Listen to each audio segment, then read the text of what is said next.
Hello and welcome to our Reboot review. I'm Paul, And I'm Dave. and this week we're discussing the episode Mousetrap.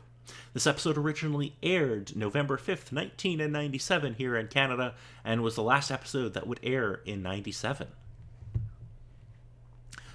Alrighty, so let us go on to video games, because we have a bunch of stuff to talk about, because we're going to do the rest of the year. Yeah, with how it ends up. Alrighty, so quickly, I'll go through November. Tell me if there's anything you want to talk about as we go through it. Um, Eh, so on PC, you got Blade Runner, which is actually a really good point and click game. If you like Blade Runner, you should check that game out. It's pretty good. okay. November 17th on the Saturn and later on PC, Sonic R. Okay, that particular racer one. Again, it's always the case of I've seen it, but I've never managed to get my hands on actually playing it. Yeah, I don't think I've played that either. Although it's developed by Traveler's Tales, which is interesting. Oh, If you're not familiar, they're the folks that do like all of the Lego games now. yeah, with all those ones. November 18th on PC and PS1, Tomb Raider 2. Because it was Tomb Raider. And Yes. most people like Tomb Raider. Yeah, and yeah, this is like Tomb Raider mania right around here. Yeah. November 21st on the N64, there was a huge release. Oh my god, Nintendo nailed it with their Christmas release this year. A little game called Diddy Kong Racing. Oh my gosh, Diddy Kong Racing! Controversial opinion, I think in hindsight, I like this game better than Mario Kart 64. It is definitely a more interesting concept that they went around with this particular idea, taking the base idea of Mario Kart's racing around tracks and other sort of things, and especially with Diddy Kong Racing, adding more types of traversal with their different vehicles to use, as well as adding the concept of an actual story of what's happening within this concept world that they've created to have all this racing happen. Yeah, I mean, now, in all fairness, calling it a story is generous. Yeah, Because, like, like there's sort of a pretty story, much, but there's not much. But I it's do. pretty much you can simply explain it in one sentence. There Yeah, was a evil space overlord that decided to fuck around with some people on the planet he went to, and the only way that they could fix it is by racing. yes, but I do heavily agree that it was cool that they brought in. You could drive a cart, you could do the fan boat, or you could have a plane. And that was really Yeah. cool. Because, like, each level, there were different advantages. Like, there was a different advantage for, like, each different type of vehicle you could choose in each level. So like there's some parts where having a plane is really advantageous, and then like it was a really well balanced and thought out game. Hmm. Also on November 21st, if you're a PC gamer, you could pick up a little game called Worms 2. Hell yeah. Of course, Worms too, because when the first one turned out all right, go ahead with the sequel. Oh, I love the Worms games. They're some of my favorites. November 25th, if you're on PC, you could pick up a game called Myth the Fallen Lords, which is a Hmm. real time tactical game which I'm not familiar with. Yeah, nothing's ringing a bell with that particular one. Hmm. There were a couple of sequels to it. Apparently, people liked it. Good for them. November 27th, if you were still playing your SNES, you had actually a pretty cool end of year release here in Kirby's Dream Land 3, Yes. which that's a hell of a like near end of the Super Nintendo game. Very much so. Again, I've seen a little bit of gameplay of this particular Kirby game, and it was interesting enough for the concept of adding in additional characters that Kirby can work and function with. But it was still kind of a case of it's essentially just a Kirby game with power-ups that are replaced with people for power-ups. Yeah, but I'm a sucker for Kirby games. So true. Also on November 27th, if you're on PC, you could pick up Grand Theft Auto. This is the original one. Later in the year, a couple of weeks from now, it would come out on PlayStation. There you go. So the original GTA, which, going back to it now, is surprisingly still a lot of fun. I wouldn't be surprised, though I'm definitely sure that people would probably get the strange whiplash of, Wait, this is how this game series started? What the heck Yes. is this control scene? Oh my god. Yes. November 30th, if you are on PC, N64, PS1, or Saturn, you could pick up FIFA Road to World Cup 98 for all you people Hooray! who enjoy a soccer game. Yay, Sockers! Also on November 30th, if you're on the PS1, you can pick up a game called One, which I'm not familiar with. Huh. Interesting enough concept from the little bit I'm reading, but it's kind of the case of, yeah, I've got nothing. Like, just one, just that's kind of it. And just, Also on November 30th, if you're a PC gamer, you can pick up a little thing called Wing Commander Prophecy. interesting. Oh, hells yeah. November 30th, if you're an N64 gamer, you could pick up this little game called WCW versus NWO World Tour. Hell yeah. Oh man, the wrestling game. The only question was this the wrestling game or is it like one of the ones? Um, no, see, it's, there's a better game that comes out following this. There's WCW NWO Revenge, which is probably the best WCW game. And then Aki went and made WrestleMania 2000 and No Mercy for the WWF, and those are both better than this. But this game's pretty good. Okay. In December, I don't have an exact release date for it, but if you're in the arcade or on the PS1, you could pick up Puzzle Bobble 4. I'm not sure what Puzzle Bobble is. I believe. Oh, it's Bust-A-Move in North America. Yes, with that particular series. I love Bust-A-Move. I did not know it had a different name in Japan or wherever. It was a thing. It was. I wish it would come back. I'm sure it's around. It's just kind of the question of who either is using up the idea or who has licensing for it, I suppose. Fair enough. December 6th, if you're a PC gamer or on the PS1, you could pick up Quake 2. Interesting. Yes, Quake was very good. I'm not sure if this was the particular one that most people either soft modded or worked on, because I remember that one of the Quakes was one of the ones that everyone went to kind of mess with and kind of adjust with for ideas and other sorts of stuff, and kind of brought a whole lot of different ideas into being. I feel like all of the Quake games did that. Yeah. That is one thing I will give, like, id Software a lot of credit for. I feel like a lot of the id games were very friendly to, like, modders and stuff. December 11th, if you were on the PS1, you could pick up Klonoa Door to Phantomile. I've never played any of the Klonoa games. Okay. Are you familiar with the series, but a bit of a case of they're fairly simple, despite the fact that if you follow along with the story and depending on your concept of the story, it will most likely shatter all your emotions into tiny little pieces. Okay. Well, that's interesting. Oh, there's only 2 games for it. Yeah, Huh. surprisingly enough. I think they did a re-release sort of thing on the Switch recently. Okay. If you're on the PS1 on December 18th, you could pick up Grandia? I don't know how you pronounce it. Grandia! Okay, apparently you're familiar with this. I'm not. I am, but only for one reason. This particular RPG series came up with the concept of a time-based battle sort of thing. I believe Final Fantasy VII was one of the first ones that brought in a time bar to typical turn-based battles.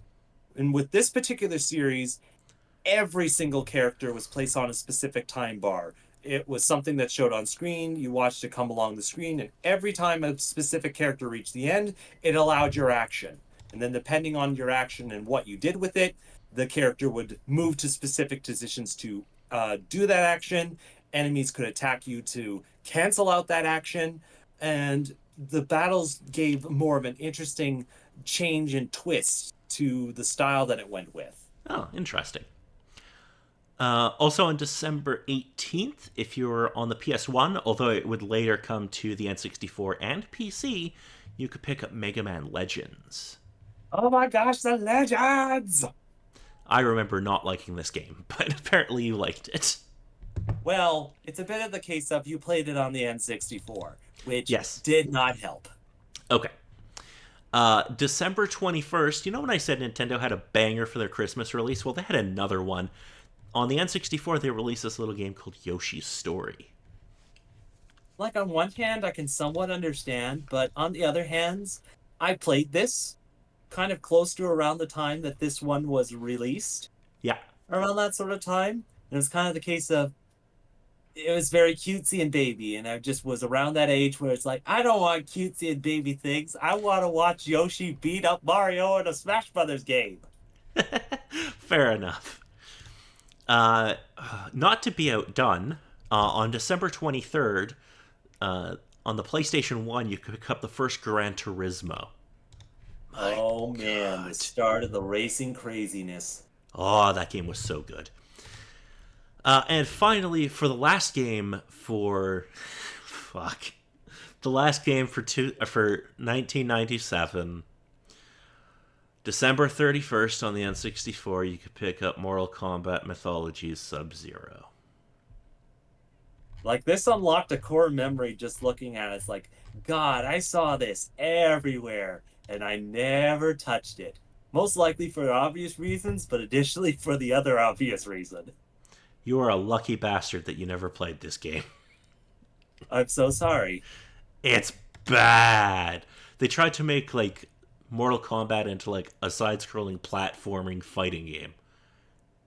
It's Which is the bad. thing that you which is the thing I'm sure you could supposedly do, but then of course it's the case of Mortal Kombat and then the gameplay style that you're trying to stick it into. Yeah, it's bad. Anyway, moving on to movies. So we have a few that came out that were notable. In November, we got this little movie that apparently a lot of people still don't understand, called Starship Troopers. Are you familiar Which with? in some cases I can somewhat understand, but in additional cases, how could they not understand it? Yeah, a lot of people think that this movie is pro-fascism, Oy. which, I mean, I think you kind of missed the point there, bud. Ay, it's like the case that some people just can't seem to discern tone from people's voices in certain cases. Yeah, Like, what? yeah. Also in November, a little movie called The Jackal came out, which I'm not overly familiar with. It's like an action thriller with Bruce Willis and Richard Gere and Sidney Poitier. Like, the only thing that comes to mind is something akin to like the Mummy movies and or the Scorpion King, but it's just like different franchise completely. No, this from what I can see, it's more like mafia kind of cop movie. Okay, that also makes sense. November 23rd. Oh God, a little film released called Mortal Kombat Annihilation. Yeah, that was a thing that happened. I wish it didn't. Anyway, number one film for the weeks of November 30th and December 7th. A better film, a little science fiction comedy starring Robin Williams called Flubber. Yes. Yes, that was indeed a thing. I remember enjoying Flubber as a kid, but I don't know if it would hold up now. I think in the case of having vague memories of the film, I can somewhat agree with you that I enjoyed it as a kid, but I think now it would just be a case of, God, how would the uh, computer generated sections with the Flubber style character work with nowadays? Ooh, that's a good point. December 14th, number one film in America was this little movie called Scream 2. Oh man, that was the time when Scream decided to come around again. Yes, Kevin Williamson had a hell of a year releasing both Scream 2 and I Know What You Did Last Summer within a few months of each other. And December 21st and December 28th, number one movie in America, and I'm assuming it's going to be for the next 6 months, this little film called Titanic. Yeah, yeah, it was a thing. Rip everyone else. Yeah, for a decent amount of time, I'm sure. Like, the be brutally honest, have the movie in my collection in the two-box VHS set. Yes. I know a lot of people like Titanic. I am not overly a fan. It's kind of the marvelous case of it was certainly a thing when it happened. It was a cultural phenomenon at the time, but I think it's overly long and boring. Yeah, yeah.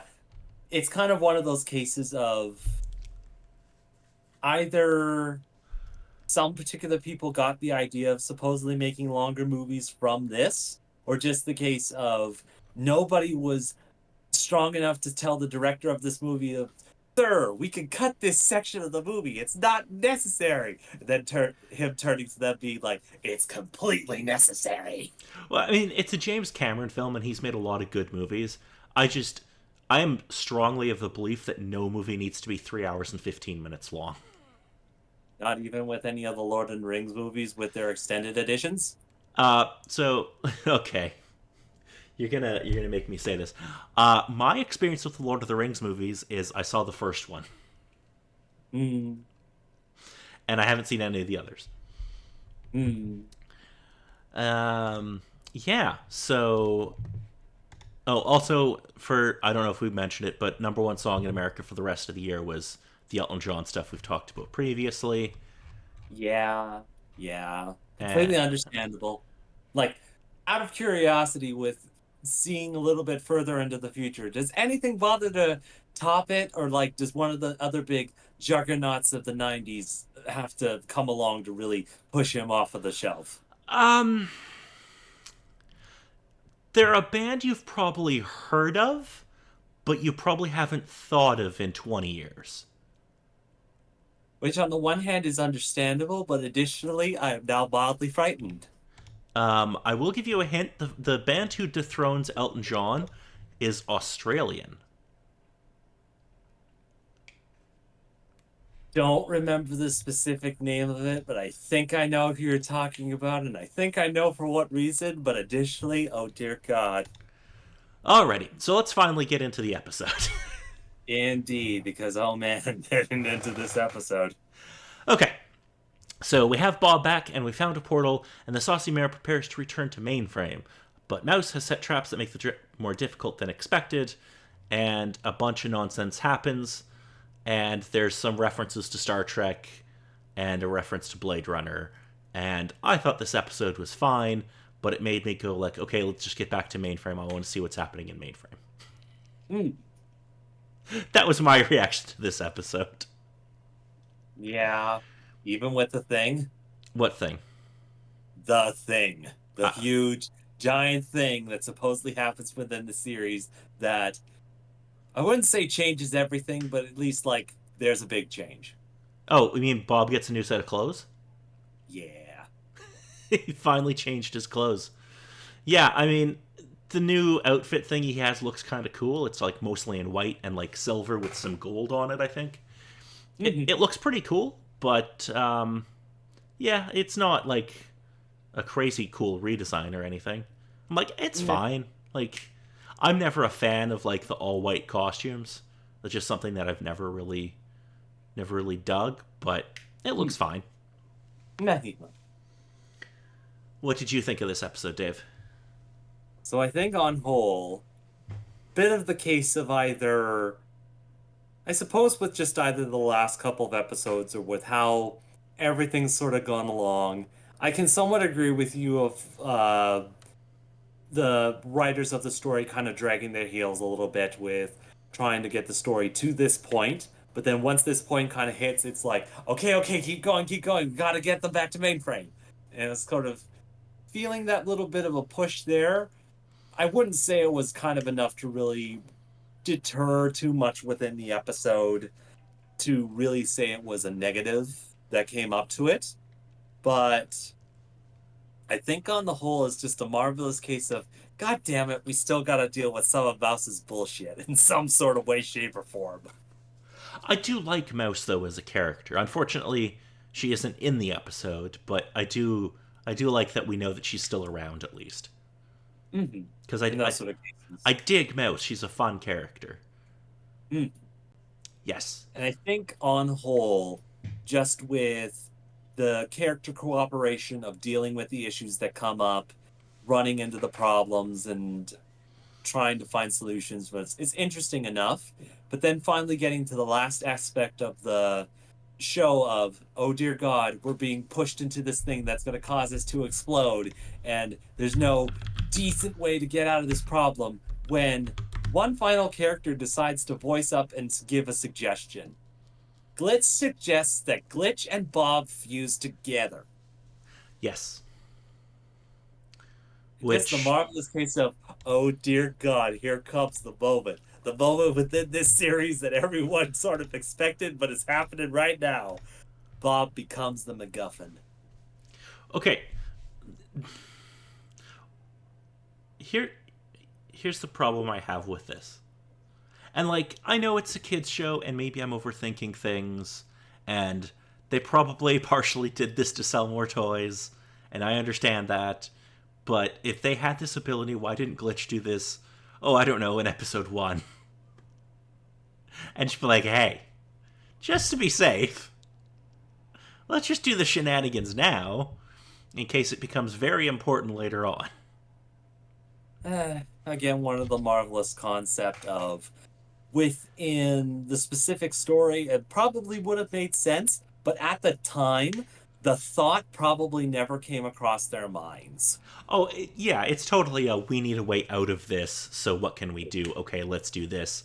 Plus, it gives us a new toy to sell, and, like, okay, like, I understand that, but it's just one of those things where I'm like, this is just kind of a deus ex machina. Yeah, very much so. But nevertheless, just the simple idea that Bob brings up, and it's like, oh, right, everyone was hit in the head with the stupid stick for this episode. Yeah, they kind of were.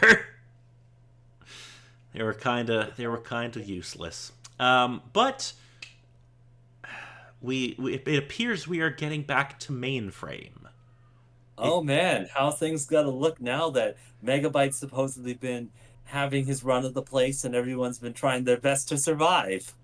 Yes, if it is still in fact mainframe. Dun dun dun. Do you have anything else about this episode, Dave? With this particular one, no, I think on the most, just the couple of issues that they run to, the little bit of shenanigans to give a little bit of lightheartedness. And I suppose just the case of the surfer being stuck outside of the story, but also kind of knowing that he'll still be a bit of a recurring character throughout the series still. Just not sure how soon that's supposedly going to be. Yeah, he had nothing to do the last 2 episodes, really. Yeah. Yeah. Alrighty, but next week we will be discussing the episode Mega Frame. Dun dun dun. Most assuredly. Because you know Megabyte isn't going to give up the chance to get his Mega Frame. The Saucy Mayor arrives to a heavily damaged mainframe under the control of Megabyte. They are in preparation for an assault on the principal office, and Bob gets abducted by Hexadecimal.